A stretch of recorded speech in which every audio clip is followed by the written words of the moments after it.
Hi guys, අද අපි මේ වීඩියෝ එකකින් බලන්නේ කොහොමද schedule charging එහෙම නැත්නම් smart charging කියන option එක enable කරගන්නේ කියන එක තමයි අද බලන්නේ. එතකොට අපිට ඒකෙදි මුලින්ම applications කියන වලට මේකට යන්න ඕනි.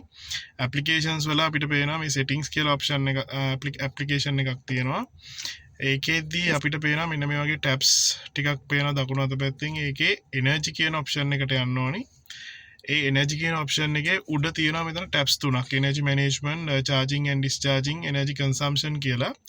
ඒකේ අපි යන්න ඕනි charging and discharging කියන tab එකට. ඒකට ගියාම ඒකේ පේනවා ඔයාලට smart charging කියලා option එකක්. එතකොට ඒකේ smart charging option එකට ගිහිල්ලා මෙන්න මේ වගේ screen එකක් එනවා. ඒකේ ඔයාලට පේනවා මෙන්න මේ දකුණු අත පැත්තේ මෙන්න මේ area එකේ තියෙනවා schedule charging on off කියලා. එතකොට අපිට ඕනනම් off කරන්න පුළුවන් සහ මෙතනින් තමයි අපි enable කරන්නේ schedule charging කියන එක. ඊට පස්සේ අපිට පුළුවන් මේකේ අපිට කොච්චර වෙලාවක් අපේ වාහනේ charge කරන්න පුළුවන්ද කියන එක decide කරන්න. එතකොට දැනට මම දාලා තියෙන්නේ හැම දවසකම 10 ඉඳන් 3:30 වෙනකන්.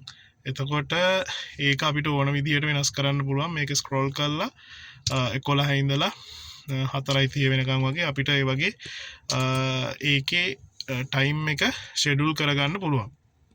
ඊට පස්සේ ඔයාලට මෙතන තියෙනවා තව සිංගල් charge කියන්නේ එක දවසකට ඕනි charge එකක්ද නැත්නම් every day කියන්නේ හැමදාම මේ විදිහට charge වෙන්න ඕනි කියන එක.